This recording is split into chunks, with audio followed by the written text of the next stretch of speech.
Most human beings believe they are living consciously, yet most of life is actually lived unconsciously. We must first understand how the human mind actually works and what role consciousness is meant to play. The conscious mind is the part of you that is aware right now. It is the part that sees, hears, touches, smells, tastes, and thinks. It is the mind that notices what is happening in the present moment and says, "I am aware of this." The conscious mind lives mostly in the present. It can analyze, reason, and choose direction, but it is limited in power. It does not run the system. The subconscious mind is an operating system built from lived conditioning. Govern a huge part of your life: your breathing, digestion, posture, habitual behaviors, emotional reactions, intuitive decisions, and memory patterns. Every experience begins through the senses. Something is seen, heard, or felt. Instantly, meaning is created. Is this safe or unsafe, pleasant or threatening, familiar or unknown? That meaning does not stay in the conscious mind. It is stored in the subconscious.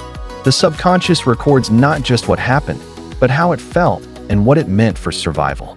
Later, when the conscious mind remembers something, it is not creating the memory. It is requesting it. The subconscious supplies it as images, emotions, bodily sensations, and inner dialogue.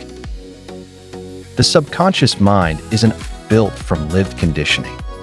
Childhood experiences, emotional impressions, repetition, family beliefs, cultural norms, fears, and unspoken expectations all enter it automatically. Many of these patterns formed before language existed. You did not choose them. You absorbed them.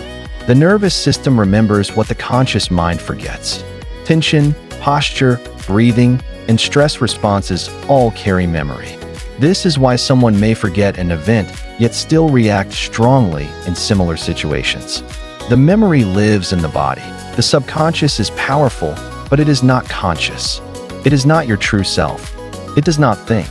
It records and repeats. It learns through emotion, repetition, symbols, and suggestion. It obeys what is frequently presented with feeling. When people say, "I am anxious" or "I am unworthy," what is actually happening is that a learned program is running. These are not identities. They are stored responses. This is where the real role of the conscious mind is often misunderstood. The conscious mind is not only meant to think or decide. Its deeper function is to guard the subconscious. The conscious mind guards the subconscious through awakened senses, seeing consciously, hearing consciously, noticing tone, imagery, repetition, and emotional charge when the senses are awake. They filter. When the senses are asleep, they absorb. The subconscious does not learn through explanation or logic. It learns subtly, through symbols, through images, through colors, through music, through repeated exposure, through emotional association. This is why advertising works. This is why companies spend enormous amounts of money on billboards, logos, slogans, and imagery. Not because people consciously analyze them, but because the subconscious absorbs them silently. A billboard is not there to convince you. It is there to be seen repeatedly. A slogan is not there to explain. It is there to enter memory. Colors are chosen for emotional response. Music is chosen to bypass thought and trigger feeling. All of this enters through the senses. If awareness is not present, the subconscious accepts it as reality. When the conscious mind is not awake, the senses remain open but unguarded. Images are consumed without noticing. Messages are absorbed without question. Over time, these signals shape belief, identity, and behavior. People believe they are choosing freely, while repeating patterns that were never consciously examined. The subconscious cannot unlearn by itself. It only updates when awareness is present. Without conscious observation, repetition becomes destiny. This is why societies that remain limited to surface, three-dimensional thinking become trapped in cycles. If awareness never moves beyond what is visible, immediate, and material, then learning remains unconscious. Opinions may change, but perception does not. Leaders may change, but patterns remain. Circumstances shift, but conditioning stays intact. In such environments, the nervous system lives in survival mode. When inner stability is missing, the subconscious looks for external currency, something that can be traded for safety, attention, or resources. Very often, that currency becomes the body. This is not a moral failure. It is psychological adaptation. When inner power feels unavailable, outer appearance becomes power.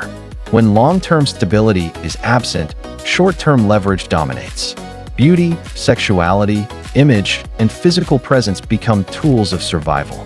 The subconscious does not ask whether this is healthy or meaningful.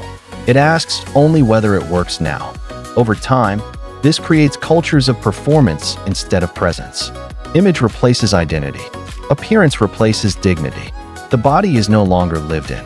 It is used. When many individuals operate this way, society mirrors it. Systems prioritize convenience over humanity, reaction over reflection, control over clarity. Long-term hardship also teaches resignation. When people live for years in instability, disrespect, and lack of protection, the nervous system adapts by lowering expectations. A silent belief forms in the body. This is normal. This is what life is. That belief is not spoken. It is embodied. And what is embodied becomes reality. Unconscious societies repeat because nothing interrupts the learning. The same signals enter the senses. The same meanings are absorbed. The same subconscious programs run. Reality repeats not because life is cruel, but because perception was never questioned. Awakening does not mean rejecting the world. It means seeing it clearly. When the senses are awake, influence becomes visible. When influence is visible, it loses unconscious power. A symbol recognized as a symbol no longer programs identity. An image seen as suggestion no longer defines worth. This is how the subconscious is freed. Not by force, not by denial, but by clarity. Awakening is not spiritual identity or superiority. It is human maturity. It is the movement from unconscious repetition to conscious participation, from survival to presence, from borrowed identity to awareness itself. Until the senses are awake, the subconscious remains exposed. Until the subconscious is guarded, reality will repeat, not because change is impossible, but because awareness never arrived. When we visualize or emotionally feel a desire is already achieved, we are influencing the subconscious mind. The subconscious stores memories and beliefs as truth, not by logic, but by repetition and feeling. Whatever it holds as true, it reacts to automatically. When it is given a new emotional truth, it begins to respond differently. This is why behavior, perception, and outcomes can change. The subconscious does not create reality by itself. It reacts to what it has learned to believe. The subconscious reacts to whatever it has learned to hold as truth. And when a new emotional truth is repeatedly introduced, it responds accordingly. Because the subconscious mind reacts to whatever it holds as true, regardless of whether that truth brings pain or pleasure. Responsibility begins with awareness. To live consciously is to understand the nature of one's own mind and to guard it deliberately. What enters through the senses, what is repeated with emotion, and what is left unobserved all become instruction. When awareness is present, the subconscious can be guided rather than left to repeat old patterns. Undesired habits are not fought or judged. They are unlearned through clarity, safety, and new lived experience. Conscious living is not control. It is stewardship of the inner world. Highly conscious people are not perfect or permanently alert, but they are more often present. They tend to be aware of what is happening within them and around them. Because of this presence, unconscious learning slows down. At the same time, they become more intentional about unlearning impressions that were acquired unconsciously. Rather than fighting old patterns, they bring clarity to them. When they do choose to influence the subconscious, they do so deliberately, impressing it with desired ideas, experiences, and emotional truths instead of leaving it open to random conditioning.